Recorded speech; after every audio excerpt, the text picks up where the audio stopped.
Hey guys, it's KJ from the Scariest Movie Ever channel on YouTube. What you're looking at here is some footage from Venezuela. They recently had an amazing sighting. A meteor or fireball came down from the sky and actually made impact out there. You'll see a few different angles on that footage right here. Yeah, this was interesting to me because when this happened over the last few days, I was actually in the process of working on a video, and oftentimes with my kind of videos, synchronicities fall into place. We're constantly looking for threads, subliminal messages, the language of symbols, these kinds of things. And whenever I'm working on videos, oftentimes I'll have a lot of things fall into place, and this was just one of them. But before I get to some of those connections, I wanted to show you this footage as well. This is of a meteor in Cuba. And this meteor was caught on camera just a matter of days before the one hit in Venezuela. So let me explain how all this started connecting for me. Over the last few weeks or so, I've been doing a lot of work on the Pope and on the Vatican. I've been really compelled to look more into these subjects. And we'll get more into that here in the video shortly. One of the reasons I was really drawn to this particular subject is I stumbled upon a TV series I'd never seen before. It's called The Young Pope. And as it happens so often in modern entertainment, this show is filled with symbolism and predictive programming, I believe, even imprinting, social engineering. So I had just started this series a few days before the Venezuelan meteor strike, and I couldn't help but notice the introduction of this series. In the very beginning, you have the young Pope, who's played by Jude Law, and he's slowly walking in front of a bunch of artwork that's featured at the Vatican. So as he moves, you can see here in that very first picture that he's in front of, you'll see a meteor. A meteor shows up, or a fireball, and it follows him on this path as he walks past all of this artwork. And I'm just walking along with him here, and I'm showing you a few of the screenshots, but as I said, he's walking in perfect unison with this meteor, and as this meteor goes through all the pictures, in the beginning, really nothing happens, but as the introduction carries on, this meteor starts leaving behind all kinds of destruction and chaos in its path. So it's right around this moment that the meteor starts causing chaos. It actually goes through this guy's umbrella right there in the center of the screen, and then it just gets a lot worse from there. Here's another image that the young Pope walks in front of. Once again, war, anarchy, chaos, destruction. So now we're at the part where the young Pope has finished walking past all of this artwork from the Vatican. Behind him, this meteor or fireball is following, and as it grows, it creates more chaos, more destruction. So as he's finished walking past all of this artwork, he turns to the camera and he winks. So having the understanding that we're dealing with a wicked religious system here, I immediately thought of Proverbs right here, where it says, "Whoever winks the eye causes trouble, but a babbling fool will come to ruin." And then the very last scene they have is of an older Pope here, of course with the young Pope behind him. And you'll actually see the meteor come in and hit this Pope, knocking him out of the equation. And here's a screenshot of the meteor actually hitting this old Pope, knocking him out of the way, and then of course the words behind him, the young Pope.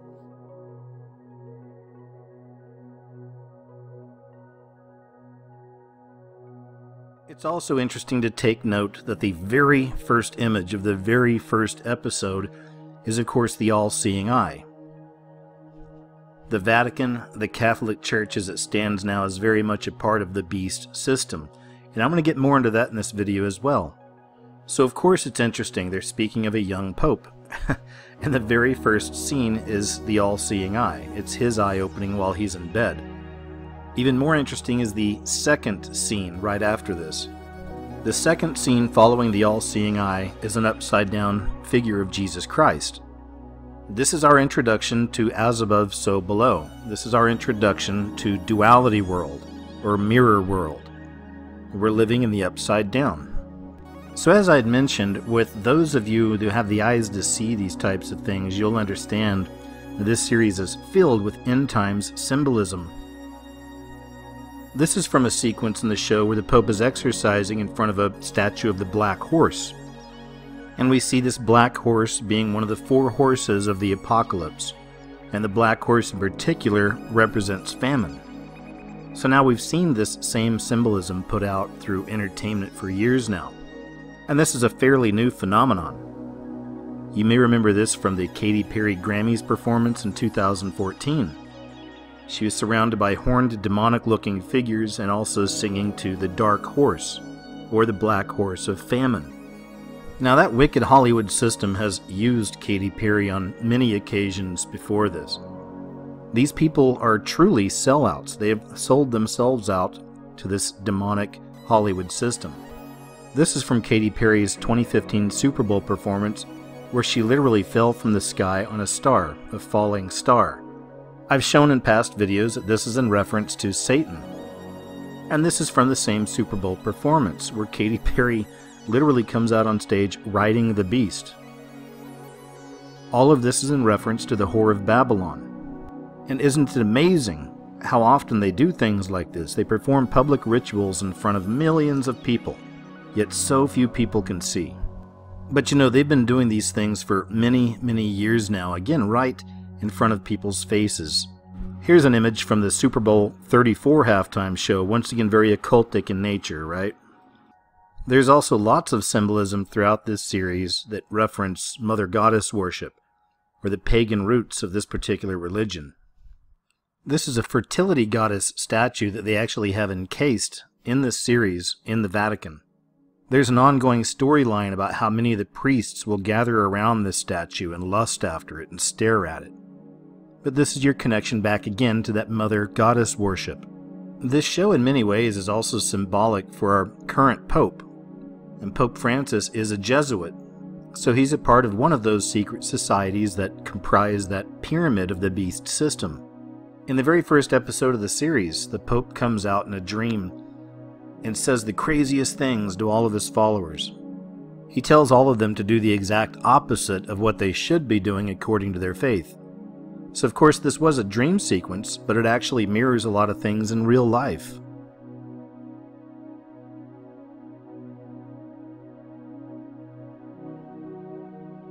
And as far as synchronicities go, you may remember this, connected with the comets. This goes back to the Super Bowl once again just a few weeks ago. All of these things have been happening around the same time. And we've been seeing lots of this kind of activity for the last few years. These crazy meteors all over the place. And as we've already covered, these occultists, these witches, these warlocks, these people love doing public rituals before our very eyes at some of the biggest events out there. So what does the comet mean? What is the connection? I'm not quite sure. Perhaps we're going to see a lot more of this activity. Because in just the last few weeks alone, comets are suddenly on my radar. I've seen them in the Super Bowl halftime show, I've seen them on this television show that I'm watching, and now we've seen two actually drop out of the sky over the last few weeks. So another symbol they focus on quite a bit in this series are the Pope's red shoes.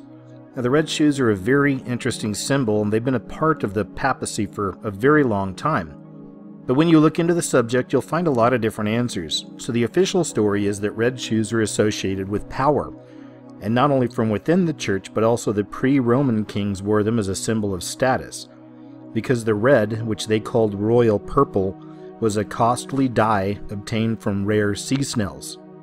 The Roman emperors continued with the tradition of red shoes, indicating high status, and the great aristocrats also wore them.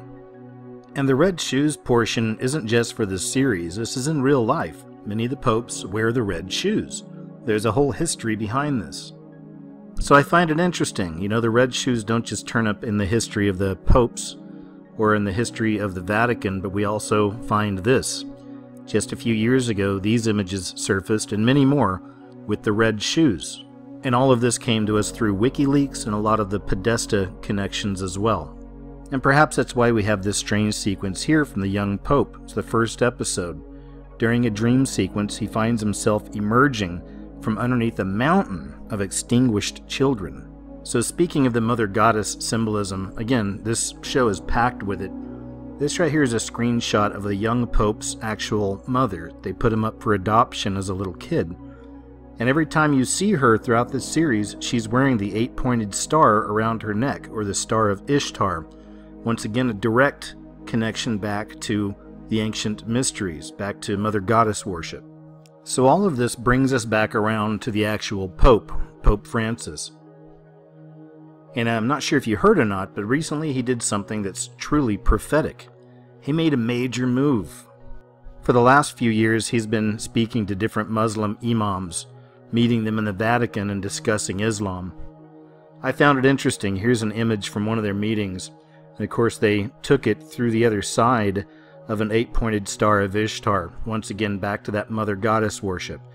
So we recently witnessed something I believe is one of the most prophetic events in my lifetime.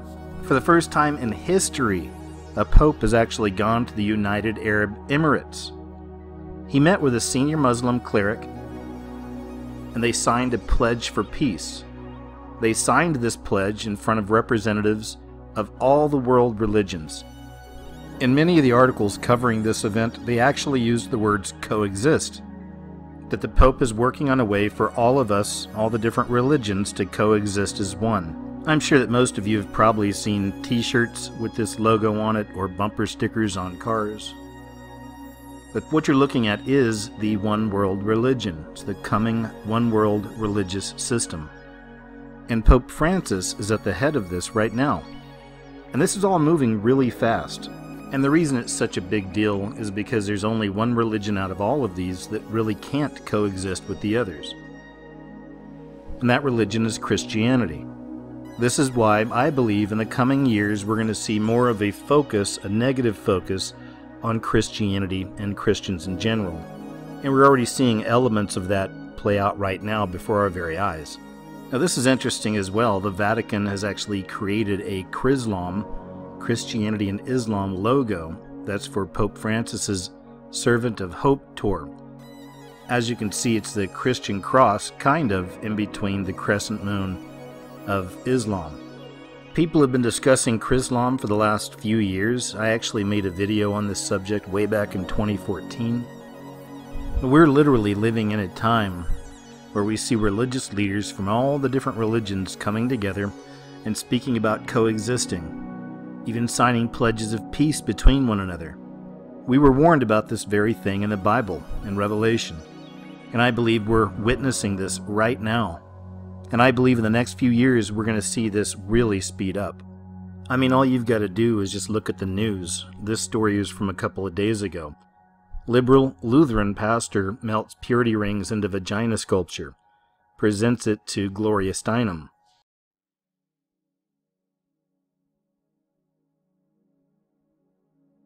There's Gloria Steinem, and here's the minister, or the pastor. And the mockery, they're melting down these purity rings. Some of these churches pass these purity rings out to the kids, and the kids are trying to make promises that they'll stay pure until they get married. Now, obviously, not all of them do, but I think it's a good thing to have that out there. It's a nice option, right? As opposed to what the world's pushing on the kids.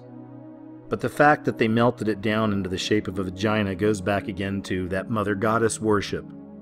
The ancient mystery religions, all this stuff is coming back. It's all right before our very eyes. So that concludes this video and all of the things I wanted to share with you. There were many dots to connect and many threads to follow. And at the end we have this: the real emergence of a one-world religion. We're seeing this happen before our very eyes. All the world religions want to coexist, but there's one religion that can't. So let's keep our eyes open on this one and watch diligently. Because as I said, everything seems to be speeding up, doesn't it? So as always, thanks for watching my video. And until next time, take care of yourselves out there, okay? And I'll talk to you a little later.